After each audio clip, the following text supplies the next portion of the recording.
Got it. Well, welcome everyone. I am so glad you're here to enjoy our member connections for the month of November. Bruce Jansson has been a member of the village almost since the beginning, I guess. I know I've been a member for 7 years, and Betty Ann and Bruce were two of the first members I got to know on that wonderful Manzanar trip. And then I didn't see Bruce for a long time because I found out he was still working. Well, now that he's retired, I get to see him more. We all get to see him more. And I invited him to do a presentation for Member Connections. And he is going to do the most wonderful story about his brother and how he is working at preserving his brother's art. So welcome everyone, and welcome Bruce. I am so glad you're here to give us this presentation. So you may just go ahead and start now. We will let Bruce make his entire presentation. And then at the end, please ask your questions, make your comments. I think you're going to really enjoy this. Thank you. Thank you. Delighted to talk to all of you about this very unusual brother, who's my older brother, 3 years older than I was, born in 1938, and he died in 2002 at the age of 63. So why did I spend the last 3 years researching my deceased brother's art? I was 3 years younger than him, and I was not an artist. So would seem that I'm not a good candidate for even doing this. But I gradually came to realize he was a highly talented artist. But he died in 2002 from lung cancer. But before that, he left at least 600 works of art, maybe even more than that, in an art studio in Southern Maryland, where he lived in the last years of his life with his parents. We'll talk more about that. I have 3 other brothers. None of them could do what I'm doing this year, these last 3 years. In fact, my whole family, my mother and father died in the late, in their late 80s in 1999 and 2000. So they died. Another brother died in 2008. His name was Eric, when he fell off a roof. My younger brother felt he couldn't undertake this project. Douglas, he's 3 years younger than I am. So I was the only person that could step forward and do anything about Gordon's art. But I had lots of barriers that I faced doing this. First of all, I was encumbered by my work at USC, where I had taught for 46 years.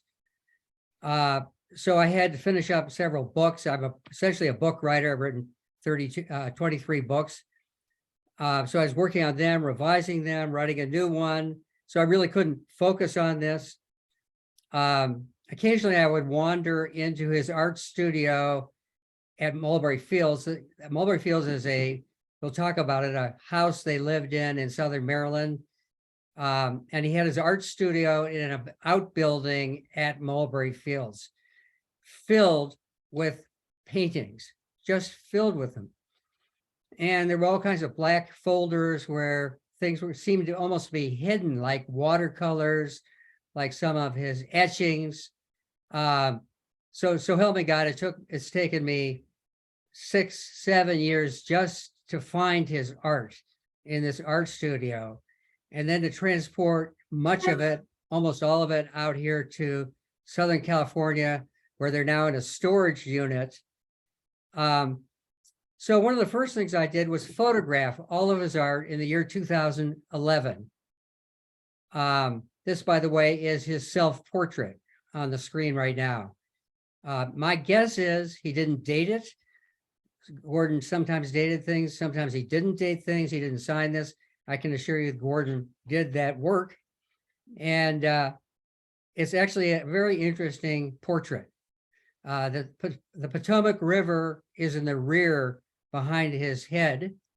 That's the major river, as you all know, in Maryland.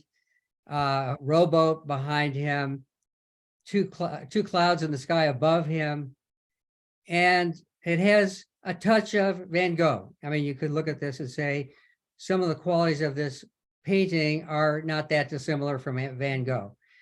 Beautiful colors, the way the river color matches his shirt, and the different planes he has in his face.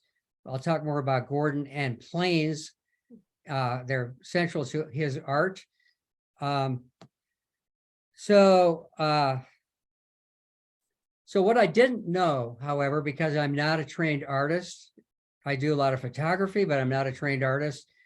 I decided at some point around 2015, I was still working at USC, I wanted to get an expert look at some of his art. So I took some of his art in a U-Haul trailer from Southern Maryland to Pasadena. I've ran into Ruth Weisberg, the former dean of the Roski School of Art and Design, and brought about 40 of his works to her office on the campus at USC. She was a very stern evaluator of his art. There was nothing, she looked at them one after another, all 40 of them, and then she decided, look, some of these are not good art. Those art pieces you need to get out of the way, put them in a back room. She didn't say destroy them. The others are world-class art. So she challenged me to actually get his art into the world. And as I was leaving the office, I said, did I hear you correctly? You think this is great art that I really should get in the world? She said, absolutely. And she's a very talented, famous artist, actually, Ruth Weisberg. So I took her seriously.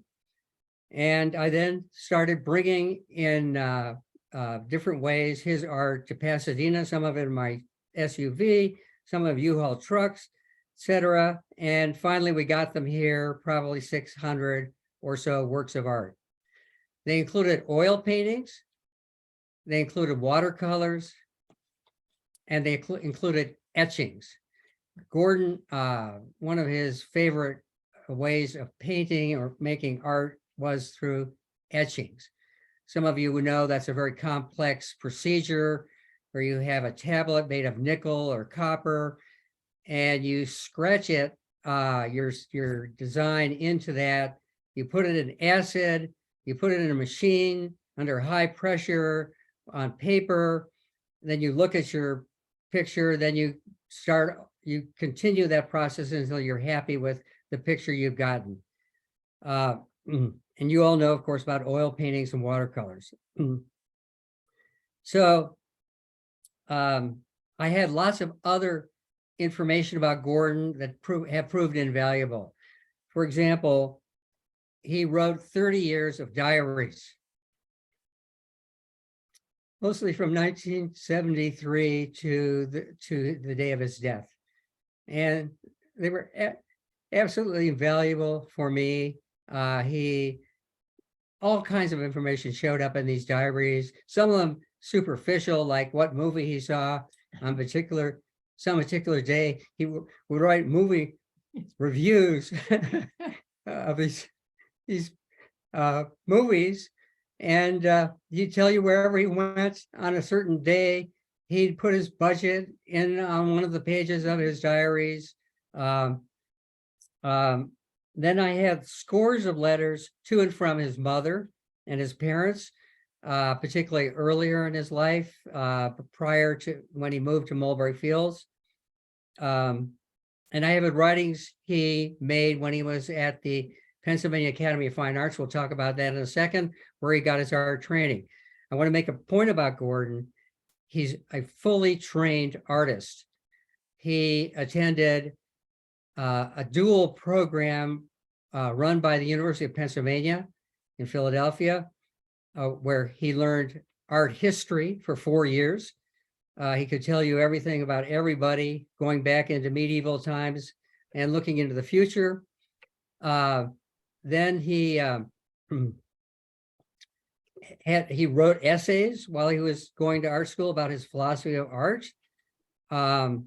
He made it very clear that he was very akin to the not impressionist, the post-impressionist group of mostly French artists were the art he mostly enjoyed. They included Vincent van Gogh, Cezanne, Matisse, and a whole series of other artists. Gauguin all fit into his school of thought.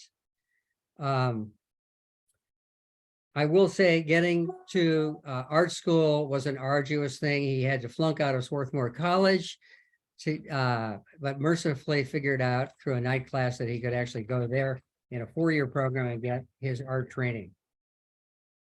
So I've devoted the last 3 years to drafting a book titled tentatively, Serving Gordon's Art, a World-Class Artist with Schizophrenia.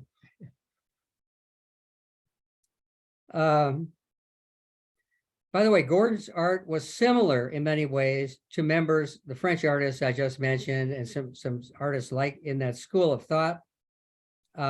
Yet his art differed from them in many important ways, and I'll allude to them as we go along. Okay, we now look at some slides. Let's start with his art school. Once again, University of Pennsylvania, and then the Pennsylvania Academy of Fine Arts. The Pennsylvania Academy of Fine Arts, for your information, is the first art training school established in the United States in 1802. And many very famous artists have gotten training at the Pennsylvania Academy of Fine Arts in downtown Philadelphia. So here's an etching he made at the school of a banjo player or a guitarist, I guess. Did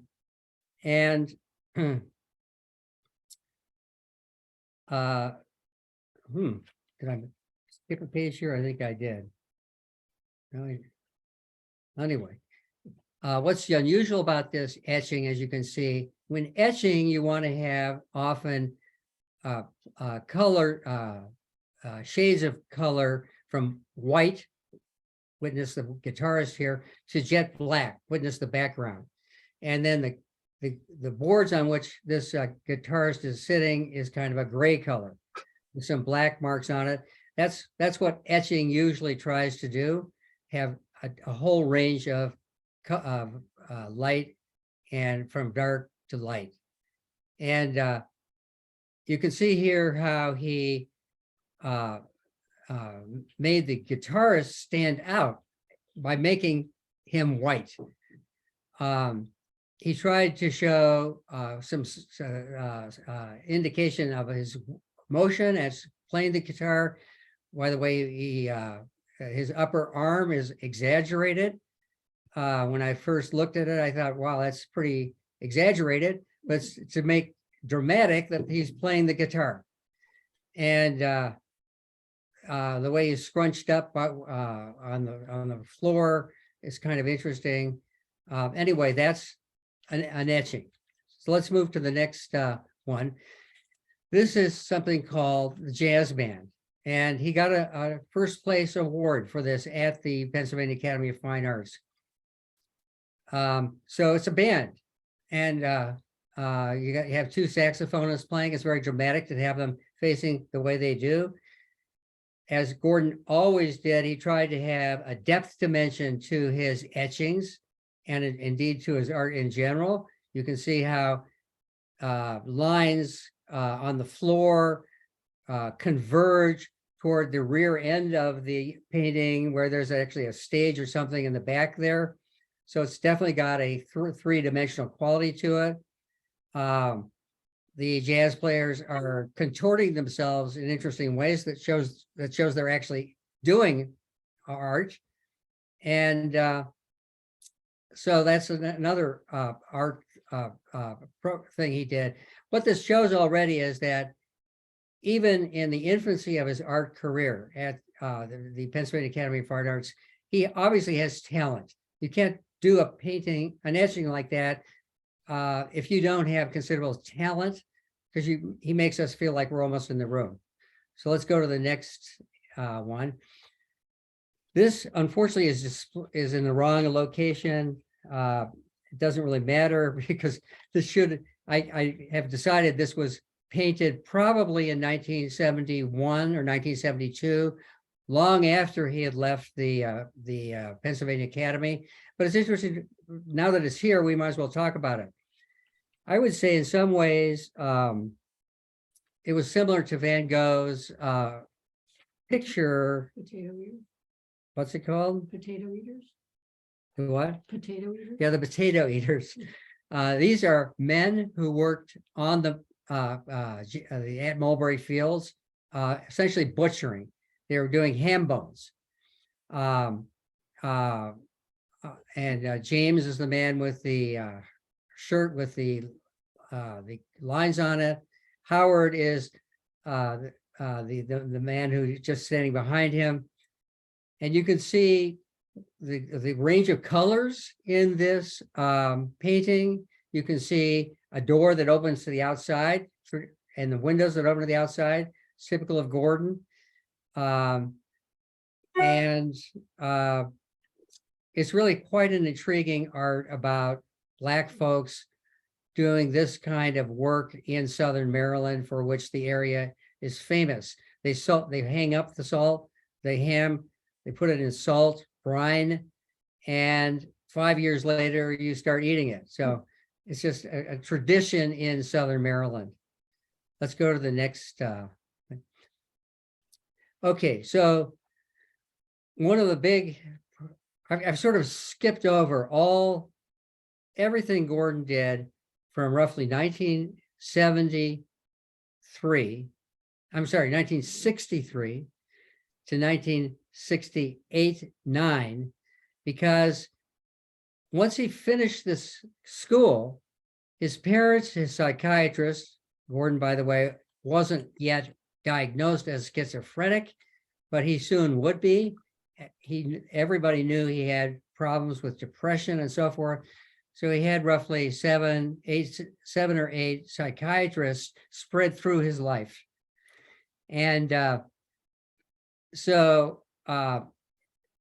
way they used to, and still do, amazingly enough, diagnose schizophrenia is through the presence of a psychotic break. They still don't have diagnostic tools. Let's say if you have a teenager who's acting out, who's depressed, but he's never gone through a psychotic break, they can't diagnose him with schizophrenia until he actually gets into a psychotic break.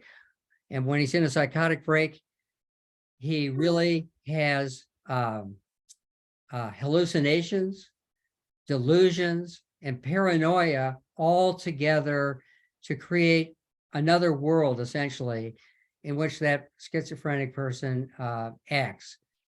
And they often do things that are bizarre in the public.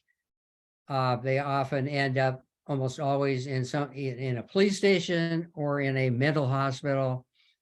And that's what happened to Gordon 8 years after he left the art school. What did he do just briefly during the art school? He tried to teach kids art, and it was not a good idea. He simply could not teach.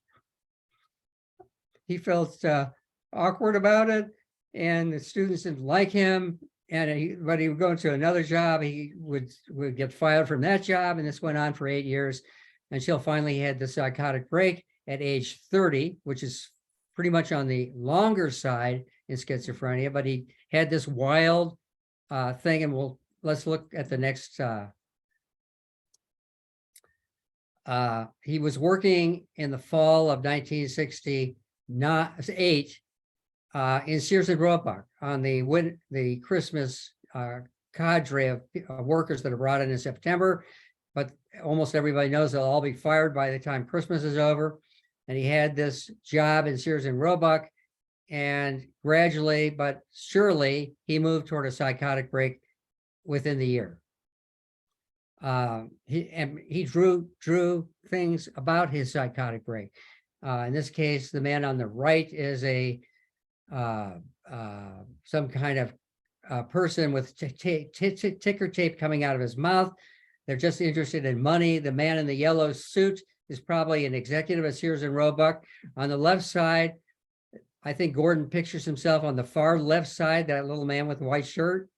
And he has some lady friends who work with him on the line at Sears and Roebuck. They're looking up at the sky. Something's horrible going to happen. Let's go to the next one.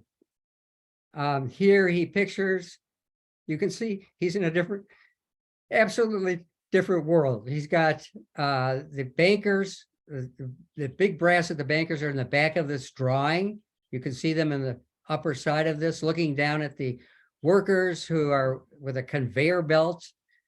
And it looks rather sinister. We don't know what's going to happen. But it won't be good for the workers, obviously, because these bankers are pretty awful people. So let's go to the next one.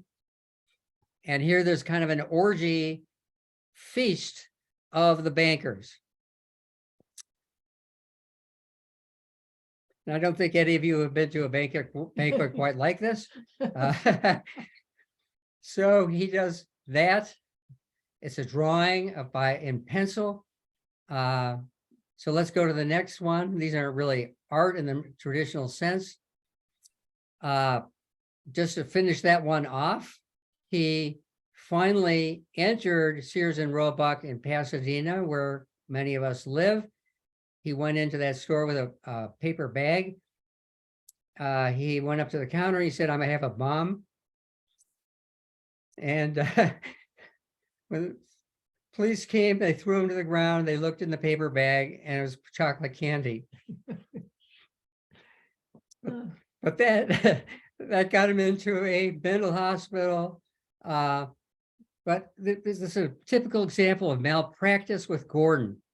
He should, right then and there, have been given a psychotropic medication proven by the by experiments by the federal agencies that were shown to show that if you took this medication, you wouldn't get rid of your schizophrenia, but you'd get rid of the psychotic breaks, meaning you wouldn't be going in and out of prisons and hospitals, even though you still have lots of trouble in your life if you didn't have psychiatrists, social workers, and other helpers as you went along. They never gave him medications. They never gave him any basic kind of information about how to get out of schizophrenia. So guess what? Another 2 years of schizophrenia, and guess what? He'll have another psychotic break, which he did in late 1970, early 1971 in Washington, D.C. So let's go to the next.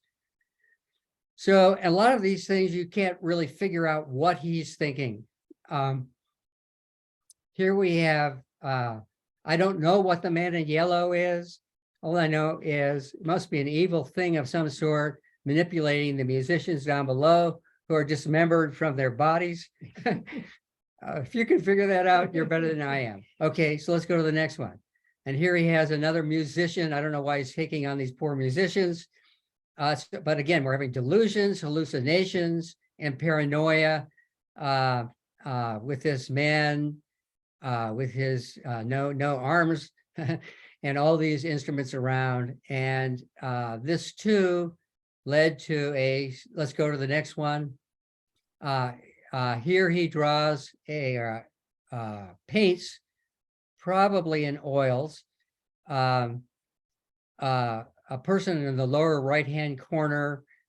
I don't think it depicts himself, but anyway, there's sharks floating around there, danger floating around there.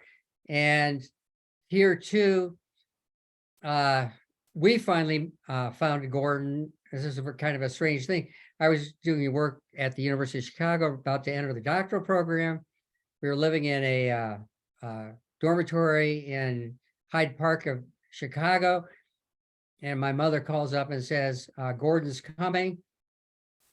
When he shows up, call this number after he's gone to bed. And there were people who came and took him out and put him into a mental hospital. And somehow he went back to Southern California, to Southern Maryland.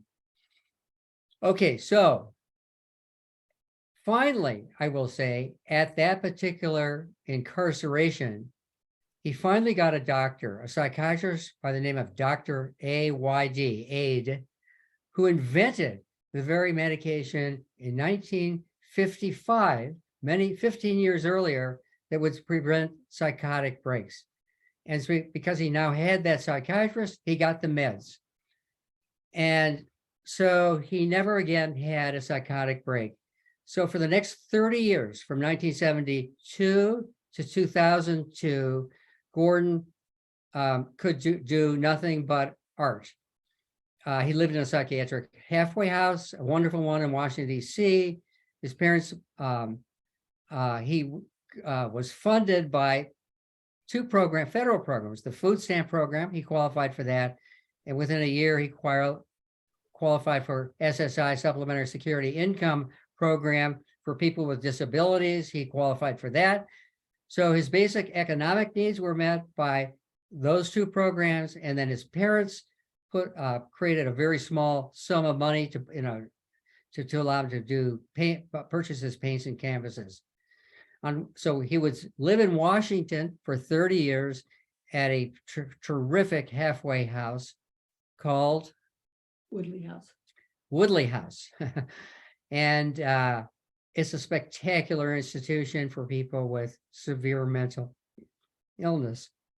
On weekends, he would go home to his parents just 50 miles away in Southern Maryland. He would live there on weekends. He had his art studio at their place. And he fraternized with a lot of local artists. My parents helped set up a gallery in a nearby town. And Gordon and many of the local artists in that rural area, that's where they show their art. Now, they lived in this historic house built in 657, I think it was, 1757. It's a Georgian construction, the only one in that part of Maryland. And so my parents bought this from my great aunt, my mother's aunt. And they had purchased it way back in 1917, lived there for many years. Finally, my great aunt could not do that, moved to Florida. And so my parents bought it at a kind of a neat sum, low sum, way back around 1960. And so let's go to the next thing here. Here they're talking about it, and it had been a slave plantation originally up until emancipation in 1863, actually. So at Monet Fields, as I said earlier, he set up an art studio, and a whole group of artists lived in Southern Maryland and worked on art together. So here's his beginning art now. Finally, he's not have to worry about having a psychotic break. He takes some medications to diminish his depression and his other psychological needs. He has a world-class psychiatrist, I mentioned him already, Dr. Aid, and he had a social worker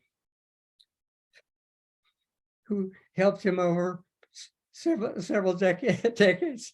Okay, now here's an art picture. Let's go back to that one, the last one we just did. No, prior.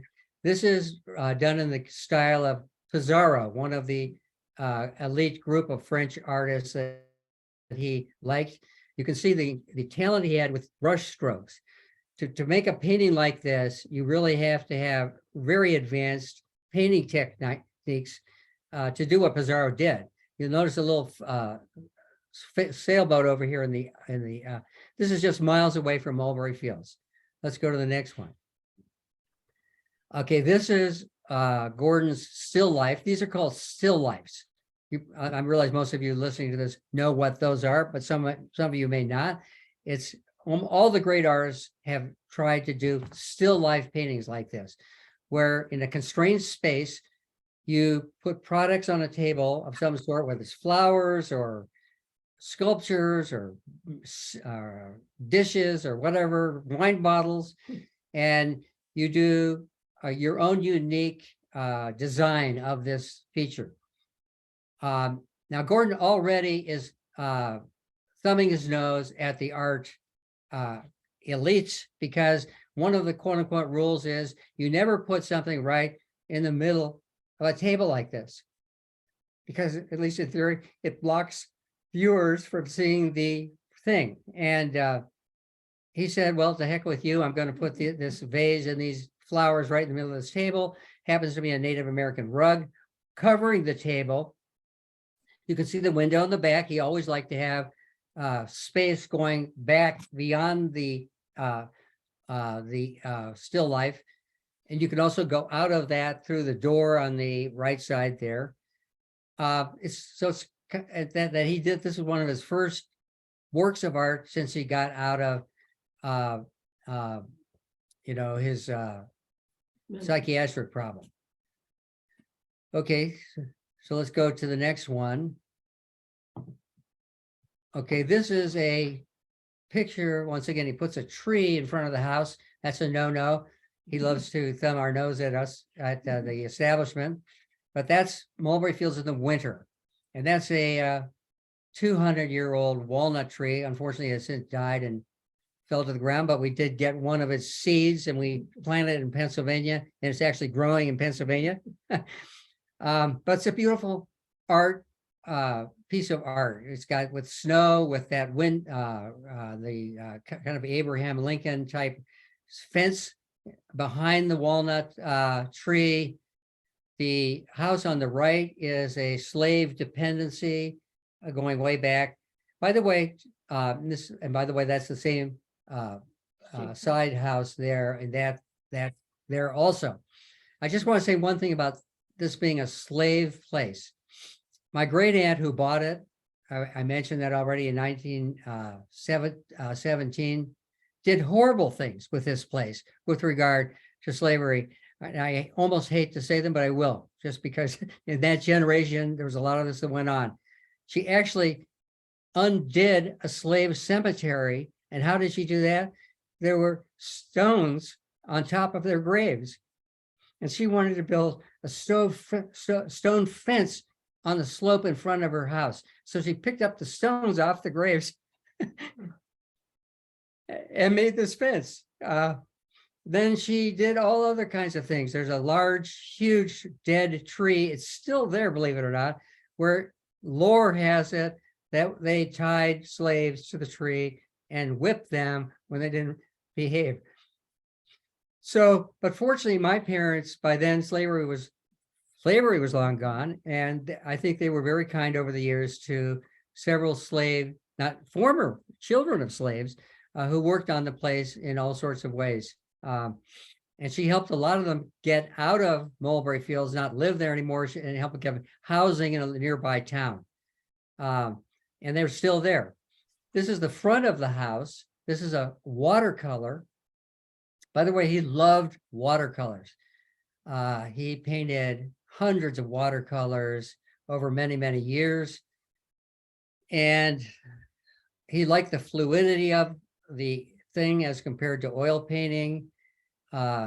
He loved to improvise. In this particular case, you have these steps going up to the house, the front house, but then you have the flowers up above from plants above the house, green bushes going up the steps. And he just loved doing this. Let's go to the next one. Ever since high school, when a teacher took him and 3 or 4 other students, high school students, on a yacht trip from essentially New York City all the way up to Maine, was like 2 months of the summer, the teacher and these students went up there. It was a sailboat, and ever since that, he just loved sailboats, and he literally painted at least 150 of them and other boats when he was at Mulberry Fields, a whole collection of them, of these paintings of him doing these boats.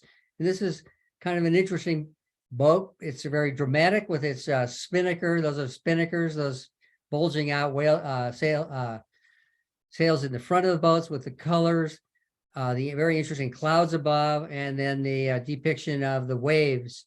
And then you can see the 6 crew members on these boats. Let's go to the next one. Okay, let's move around. Okay, so here's another still life. What's very interesting about this still life, not only is that it has a window at the back, but this is Gordon a la Cezanne. He loved rectangles, circles, squares, and you can see them all in this painting. He also flouted the art elites by sometimes he would not fully disguise or paint over lines that he didn't want to keep in the painting. And you can see in the yellow part of the wall, he probably had the window initially there, moved it to the right, but didn't fully. You can still see some black marks there, suggesting there was once a window there. But the colors were beautiful in that particular painting. You could just see he has a real flair for color. And that's one reason why he liked the works of Van Gogh so much. I noted in his diaries, every 2 weeks, he would go to a particular store in Washington, D.C. and purchase just incredibly exotic colors that he had already pre-planned for 3 or 4 paintings that he was going to do during the next 2-week period. And he really had a sense of that. By the way, here you have Cezanne's rectangle at the cloth underneath these apples and the pitcher, the rounded shapes of the pitcher and the bowl. And so it's just very, very interesting. And then the book he puts out there on the far right side, it's a very interesting still life. Okay, let's go to the next one. Okay, we're back to Cezanne. This is low-income housing in Washington, D.C. And you could just see the planes. Every building has a plane, a front to it with its own color. And then on the side, you have the vertical plane painted yellow over a gray plane next to a red plane. That's vintage Cezanne. And Gordon at one point wanted to be an architect. I don't think he would have been a good architect because I don't think he could have done it on a business level, but that's what he did. Here he has clouds in the background, which are highlighted by the rectangles in front because they're the opposite of that. Okay, this is another etching. And you can see it goes from pure white, his face, to pure black, his clothing, to gray on the seat on which he sits. That's vintage etching. And you can just see the depression of this man, the very depression he himself felt. That's a subway in Washington, D.C. Okay, let's go to the next one.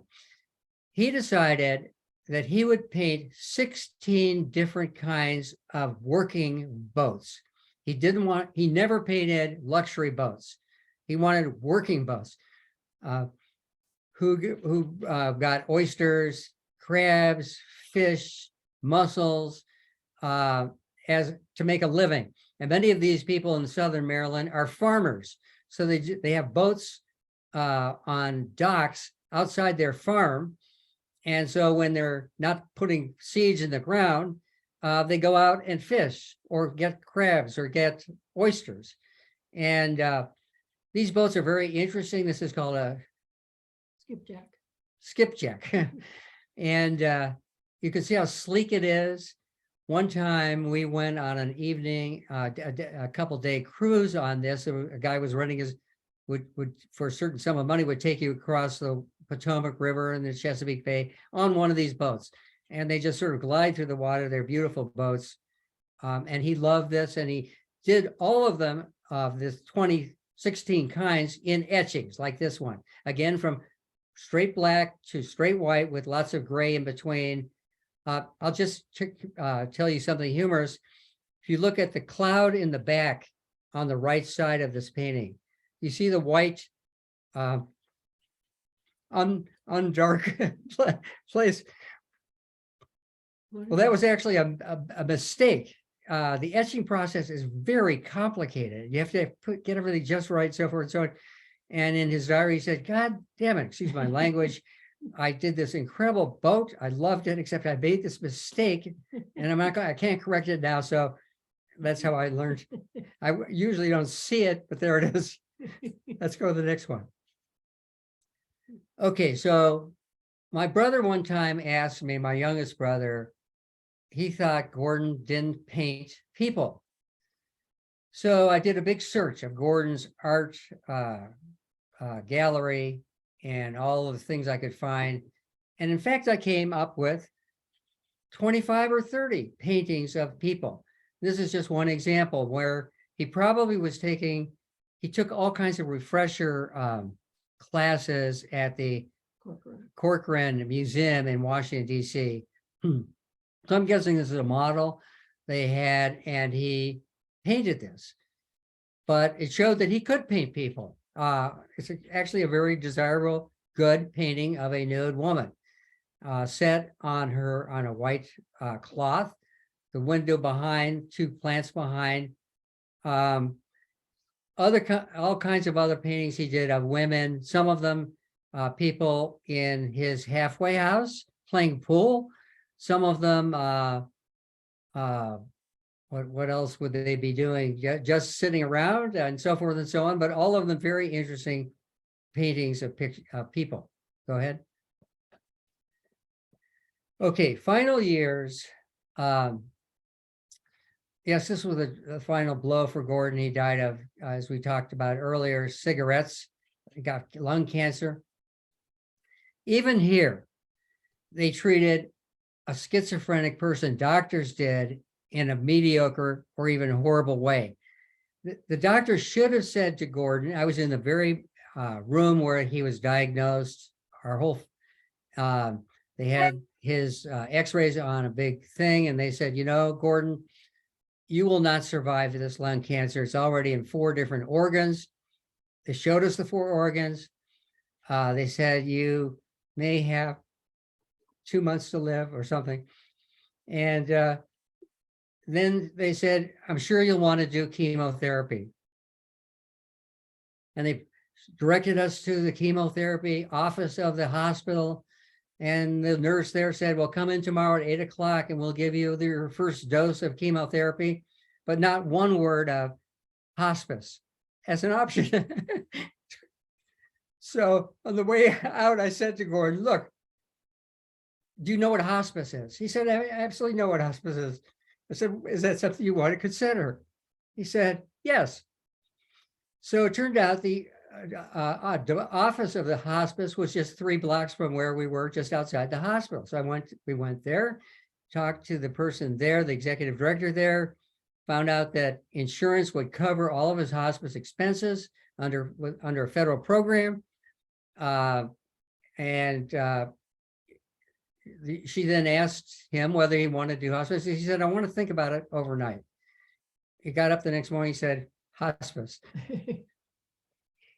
So anyway, this is the other side house we saw earlier from a different direction, slave cottage by the name of Jake.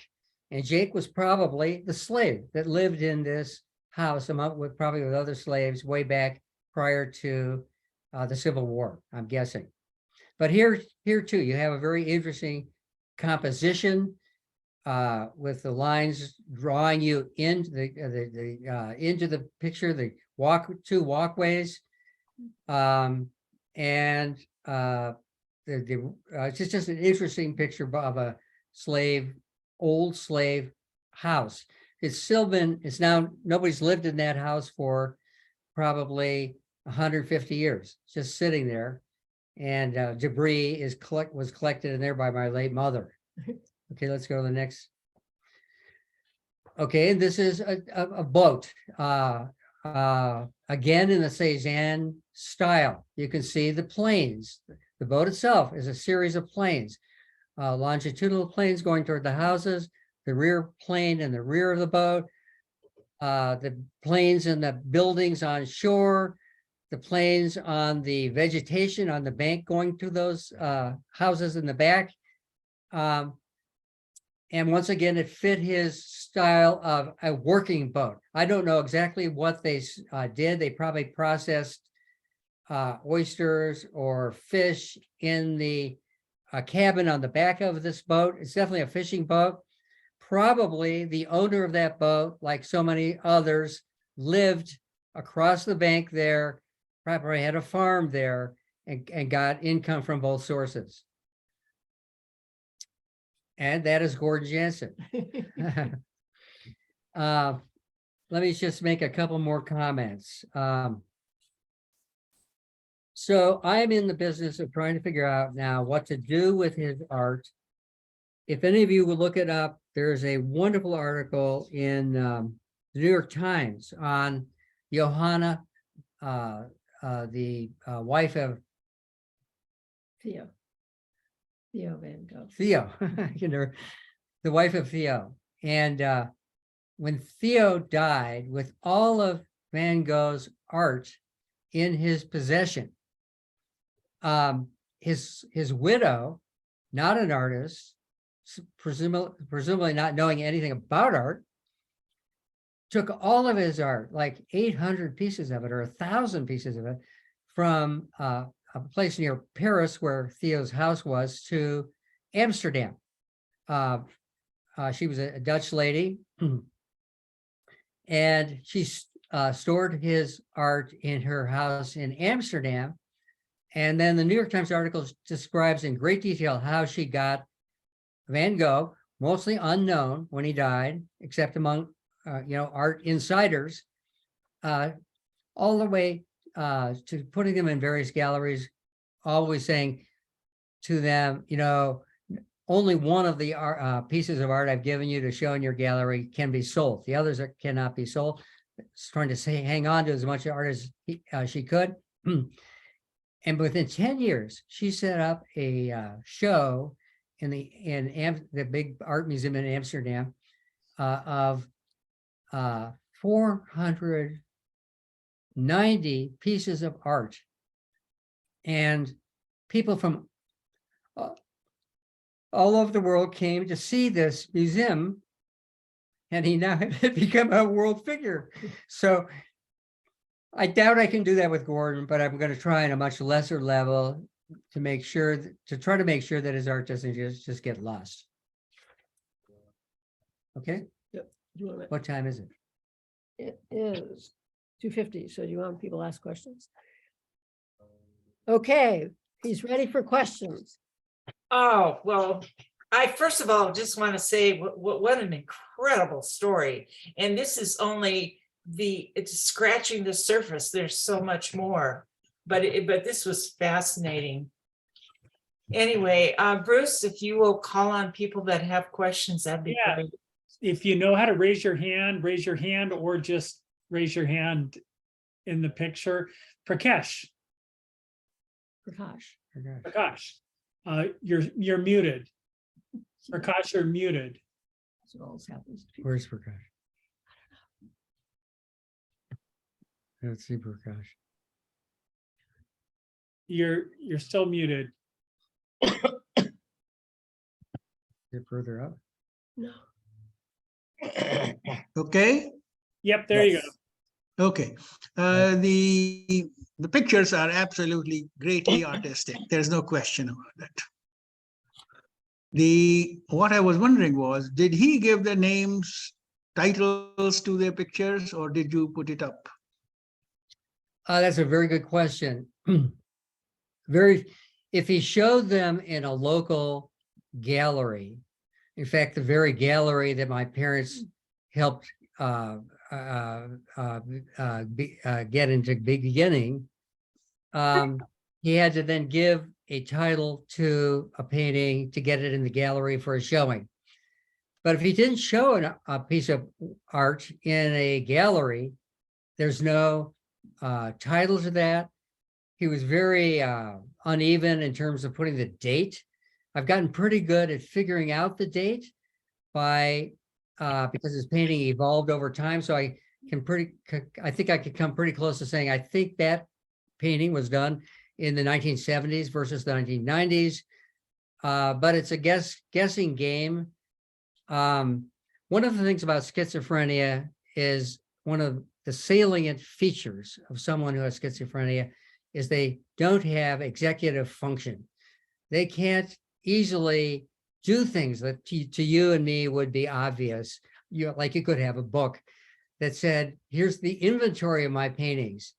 Here's their title, their date, a brief description, so that somebody could come in and look at that and say, oh, I didn't know you had done those pieces of work. No, if it wasn't in a showing, he really often didn't do the due diligence of putting dates or titles. That's part of schizophrenia. And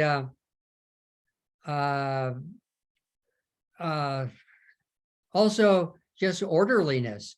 When I went into his studio art numerous occasions, I was on a hunting expedition trying to figure out where the art was. Some of it would be tucked away in a black folder. So some of them would be, some in some back shelf in front of 20 other paintings and so forth and so on. And I will tell you also, I'll probably get lung cancer myself. It was incredibly dusty.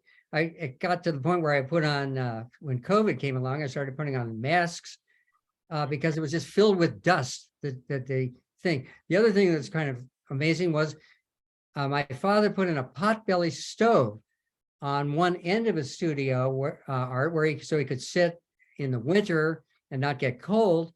Well, in innumerable times, I swear that place almost burned down. He put newspaper right next to the stove.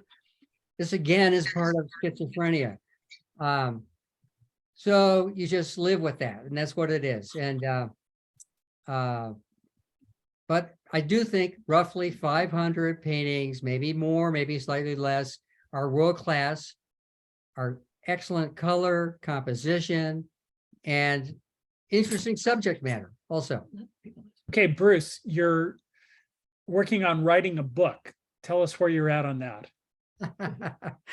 Well, that's what I've been working on. Unfortunately for me, that's what I've done professionally.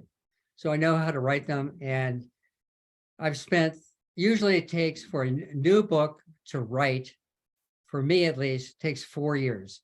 By the time you conceptualize it, plan out the chapters, try to figure out what you're going to do, and so forth and so on. So truly for the last 3 years, all I have done is work on Gordon's art. And it's been an incredible challenge because I'm not an artist, I'm a photographer. But over time, I got to know pretty much the better of his work as well as the worst of his work. The worst of his work might have been, say, roughly 25% of his total work. Either the coloring was bad, the composition was bad, and in fact, the dean of the School of Fine Arts at USC said, do that. Take the ones that are not so good and put them in a back room and just focus on the ones that are good. So I think I've made pretty good choices, but realize that there's no science to this. You might decide, why did you put that painting in the back room? I think that's a great painting. Or you might say, why did blah, blah, blah. So that's the name of the game. But the point is, he had enough art that I think it warranted a book, and then trying to figure out how to get it out into the world. Perfect. Wayne, you had your hand up? Oh, actually, I was going to ask that same question. I know you've been working on that book, and I'm assuming it'll include some illustrations of his paintings. Well, you just hit on an interesting problem. It depends on whether you can get a publisher, how many books you can put in pictures of them in a book. And it probably will vary. If you're Van Gogh, I have his book, The Complete Van Gogh. Let me show this book to you. It costs $170. This is Van Gogh's complete works. Gordon will not be able to have a book like this, But tell me you've written a lot of narrative. but I've written a lot of narrative material about him, taking him chronologically from birth to death. And there's been a lot of material that I could do just writing this book. I may include some material, not a lot, of Van Gogh and of a Norwegian famous artist by the name of Munch. Both Van Gogh, we now think had COVID, not COVID. The other have COVID. What is Schizophrenia. no. Bipolar. Schizophrenia is Gordon's Schizophrenia. bipolar. So most experts now think that Van Gogh had bipolar disorder. And but now I just saw an article that said experts are now thinking there's not that much difference between schizophrenia and bipolar, much less difference than they used to think. And so Van Gogh, as you know, had a tragic suicide at the age of 37. To my knowledge, Gordon was not suicidal, but my younger brother says that when he was in high school and talked to Gordon when he was at the Pennsylvania Academy of Fine Arts, that Gordon told him he might commit suicide. So depression's part of both of those syndromes. And anyway. Okay, BJ's got a question. BJ. Yeah, unmute. My question is, because there's so many paintings, could you do it as an ebook? In other words, it'd be wonderful as an electronic book to be able to look at the paintings. I've never done ebooks. Right now, I'm just going to do the good old fashioned thing and write a book as I've done Right. before. Right. But if a publisher, if that doesn't work, I might do that. So, yeah, thank you. You know what? You might even contact the art center and see if, just kind of to sound them out to see about publishing an ebook or to work with the paintings. They may have some suggestions, or they may have students that are interested in it. Thank you. Yeah, other questions or comments? Let's see, I mean, they're wonderful paintings. Forgive me. Yes. Okay. Again, Bruce, these paintings are really wonderful. They're really world class. So one thing that came to my mind is, if he drew the boats and all these, was he sitting at the beach or somewhere, or looking at the thing as he was drawing them, or not? Drawing people, The boats. Whatever he was drawing, did he have a thing in front of him? Or did he take a picture? sometimes he took photographs. Often he took easels with him. A humorous example of this is, at one point, he was very interested in painting very colorful houses in a suburb of Washington, D.C. And he was also, by the way, I didn't mention he volunteered a lot. In order to get SSI and food stamps, you had to volunteer so many hours per week at a not-for-profit entity. So a lot of the young staff, some of them volunteers, would follow him to these sites where he was painting houses in a suburb of Washington, D.C., and watch him paint. So he actually had an audience sometimes following him. And sometimes those people who left would send letters back to him saying how much they enjoyed working with him and so forth and so on. I would think that you could probably have some of these paintings either at USC or at PCC art departments, and really get a lot of comments from the people. And I think that would be very worthwhile for your writing program, for your writing itself. Well, step one is I've got to finish, I'm getting close to the draft, the finishing of the draft of the book. Mm. And I've already inserted in them using Dropbox, at least, I don't know, 350 works of art in the Dropbox thing where, you put it in each chapter and somebody can then go online and see the painting as they're reading the book. So, but I have to, I'm not yet at that point. I've worked with publishers many times, but it's nothing on a project like this. I don't claim to be expert at this. Are you selling any of the paintings? Right now, I'm trying to keep them all together. And he sold more than you would believe. A so-called expert in schizophrenia assured me that my brother would never, ever try to sell his art because he would view his art as one of his children almost. Actually, as far as I could tell from his diary, he sold 150 paintings. The typical misinterpretation of a schizophrenic person. People view them as unable to make decisions, or if they make decisions, to make the wrong decisions. And by the way, there's research on this, even about, as I mentioned already, about doctors. There's research showing that doctors don't like schizophrenic people in their waiting rooms. And so they literally try to bar them from coming into their waiting rooms to get medical care. I couldn't believe it when I read this research that was so, but apparently it is so. There's just huge prejudice.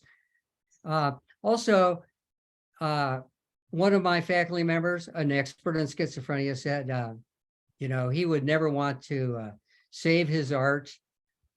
He would never care about what would happen to his art after he died. He had no interest in that whatsoever. Well, in fact, Gordon did think about that. He didn't do much about it because he didn't have executive function, but he thought about it and definitely wanted something to happen to his art after he died.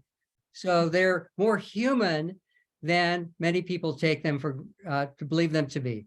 Okay, Shizzy had a question. Bruce, thank you. That was a wonderful, wonderful presentation and great paintings. But how long did you live with him? You're only 3 years apart. What was he like when did you, born and raised together? And what was he like when he was a little kid with you?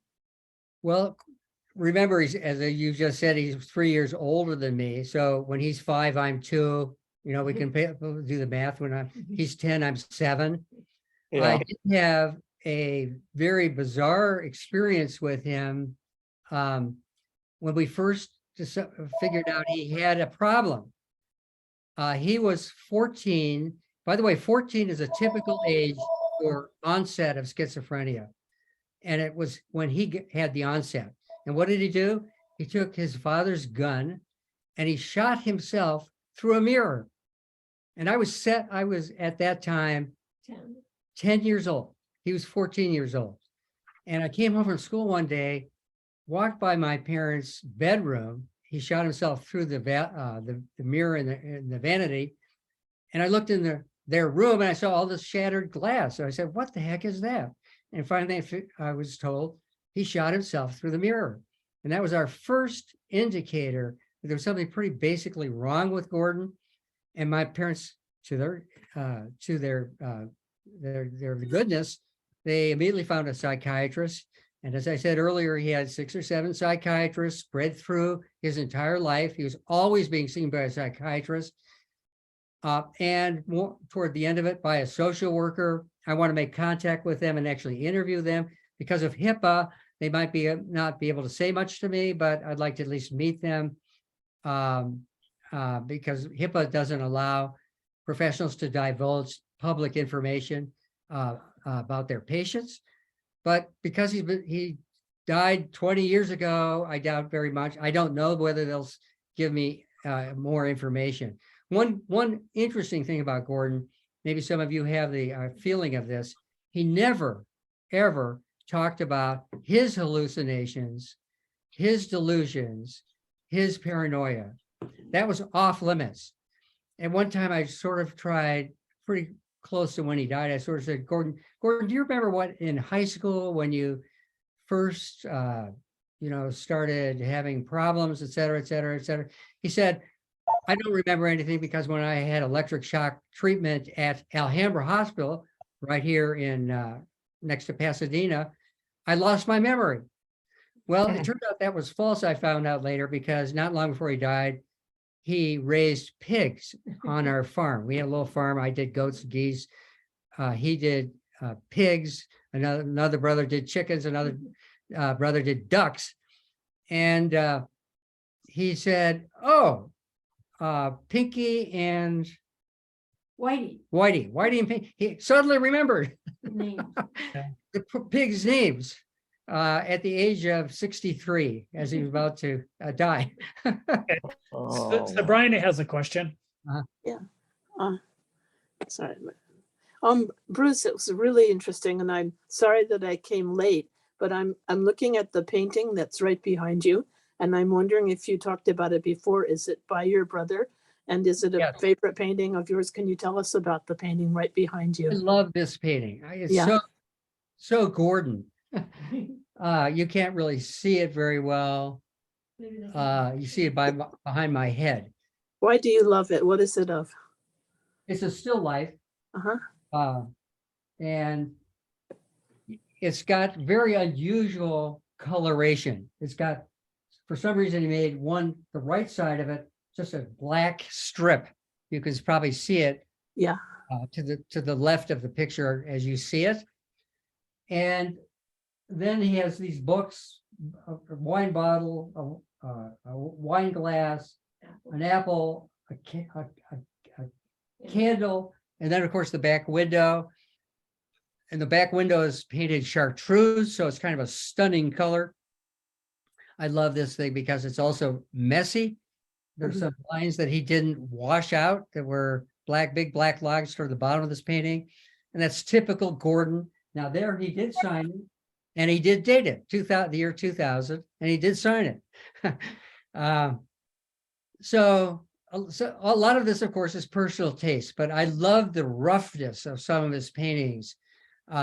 It's not sometimes neat, clean art. The other thing he did a lot of, and I've never seen this, but some of you may have, what he did before he did paintings of oil paintings, he painted the canvas either gray or dark gray, even before he started painting it. Then when he painted the actual picture, he would let the color of the canvas shine through, or he would color a complete object. So you'd be looking at this particular painting, whatever it was, and you'd see a pot, and it would look dark gray. And then you look more closely at it, you realize, oh, that's the undercoat of the painting. That's not painting above the undercoat. And I have never seen an artist who did that so much. Also, when he did watercolors, of course, the watercolors are on a white canvas. He would leave a lot of the white canvas shining through the watercolor, sometimes even doing objects from the white of the canvas in the watercolor. And in that particular case, I went to an expert book on watercolorings by some expert, and he said, by the way, that's perfectly okay for watercolorists to do. That's not a bad thing to do. So there, at least he was within the rules of the game. I don't know so much about oil paintings, whether many artists do what he did. Bruce, when I took art, we primed the canvas because they said a white canvas is too hard to work on. In other words, you're afraid to ruin the pristineness of it. So you put a primer on it of, you just any color. Yeah. And then it's not clean anymore. Okay, so he did that with gray or dark gray, but the thing is, he let it shine through to a No, remarkable all artists degree. do. Dave has a question. Yeah, I agree with you that there's two unique things that I see in his paintings. And one is that he does it, as I saw it, it's a reversal of colors. In other words, I think in that fishing boat, the sky was deliberately, instead of being dark, it was light, and the clouds were, instead of being light, were dark. And he's done, I'm sure there's other cases where he's done that too. That's really unique. I've never seen that before. But the other one I thought was the kind of Cezanne-like thing is his use of perspective. And the still life really shows it beautifully, but some of the others are more subtle, but it's playing around and you think, am I looking down at this thing or am I looking at this thing from the side? You're not sure. And he's fooling around with perspective. It strikes me as terrific.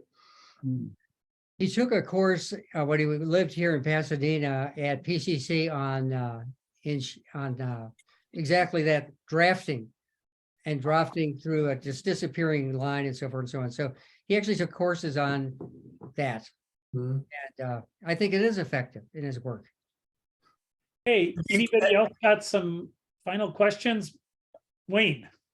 I'm just wondering if Karin's approached you yet about doing an exhibition at the office. Well, you're jumping the gun there. Yeah, we will probably be talking about that because next year we're going to have the exhibits in the office again, like we used to do. Yeah, but Bruce So, Jansen, do you think you have enough to fill all the walls of the conference room?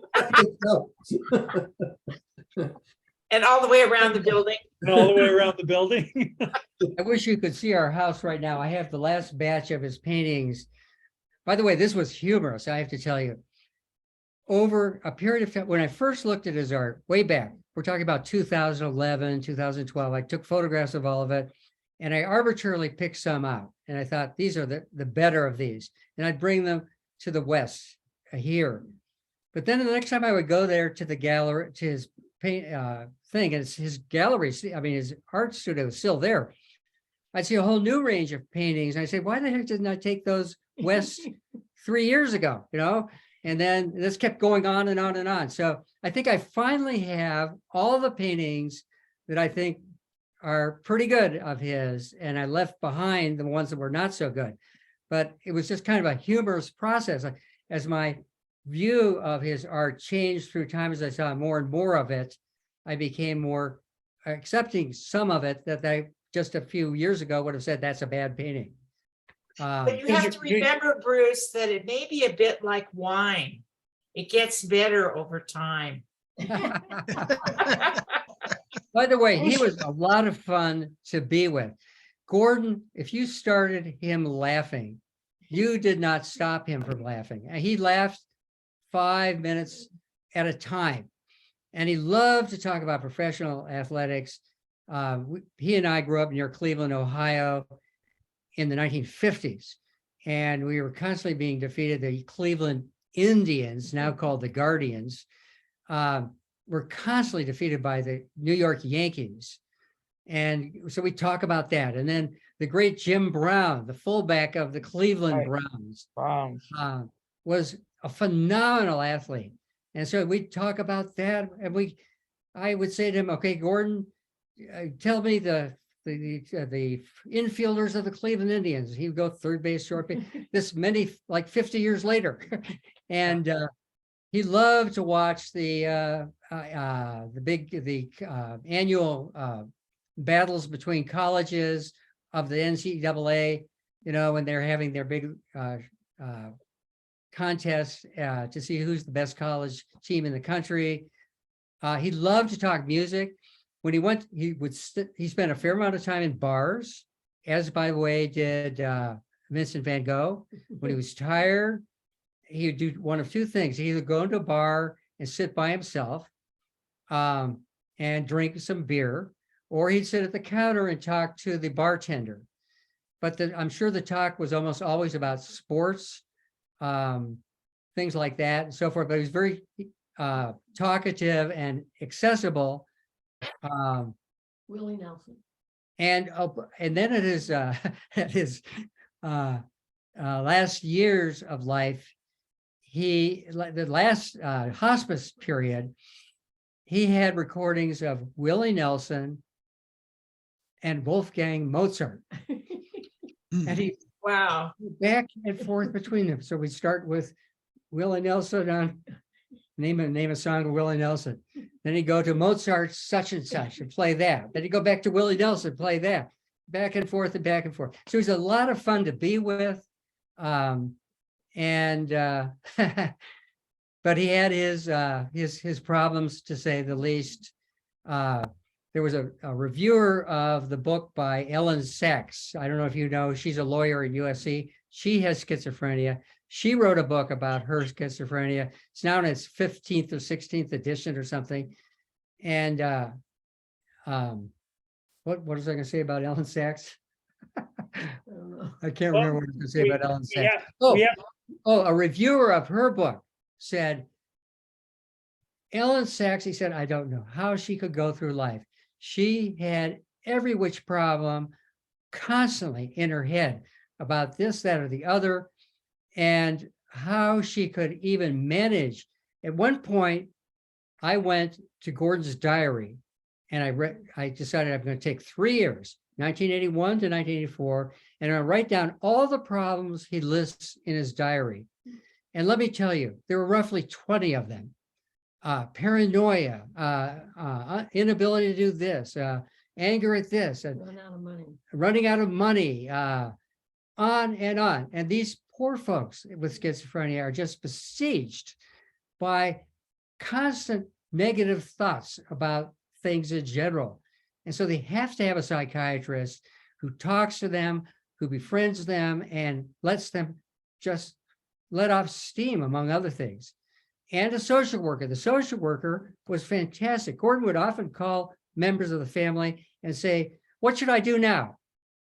You know, sometimes even here in Pasadena, I get a call from Gordon, what should I do now? Well, I didn't know where he was in Washington, D.C. or what he should do now, but he simply couldn't figure out, do I go to the store? Do I go to the gallery? Do I do this? Do I do that? And so forth. It's all part of that syndrome, schizophrenia, and how people get through it. But for some reason, art really interested Gordon and got him totally involved.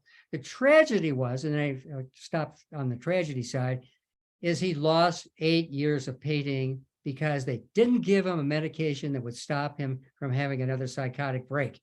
You can't do art when you're in a psychotic break. You're hospitalized.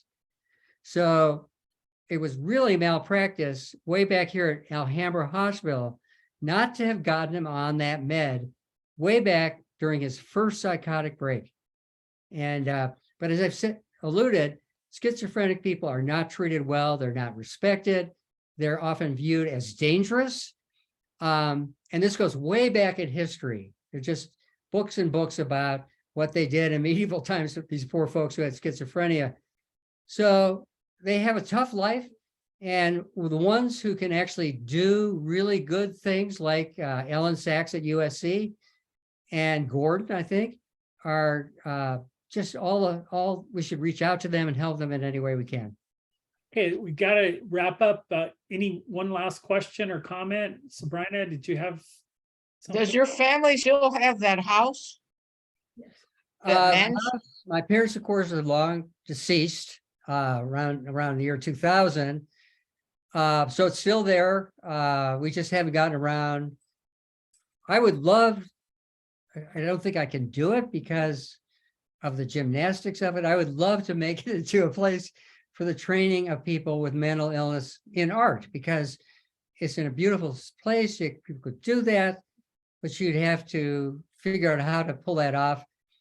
I might, when I this spring, go to Woodley House, the wonderful halfway place in Washington, D.C., and just chat with him. Is there any possibility we could set up some kind of system so it's not just Gordon Jansson with schizophrenia using this wonderful place, but other people who have schizophrenia or bipolar problems. That's a wonderful thought. So it's just standing there? I mean, it's just no one's in it? People live No, a wonderful woman, now a retired school teacher, says she would love to have lived in colonial times. And she had rented a place on the property. There were a couple rentals there. And when my parents died, and my younger brother and I are not obviously not in that area, we convinced her to actually live in the main house and take care of the place. And she had no idea what she was getting into, but she loves it. She said, if I could live my life again, I would live in the colonial period. Okay, it's time Oh, that was a to wrap great, up. Karin, yeah, it was a Closing comment. great. Okay. It was a great presentation, Bruce. I absolutely loved it. And having worked with mental patients as an art teacher, I understand how important art is. And I taught art at the Verdugo Mental Health Center for 4 years. Great. And this was so meaningful for me. And I believe everybody here just enjoyed the art for the sake of art. But your story is very compelling. And I wish we had more time to hear even more. But thank you so much, everyone, for participating. And I believe we're going to launch right into critical issues next. So some of us will be just staying on. Thank you. Thank you. Thank you, Bruce. Thank Very you. nice.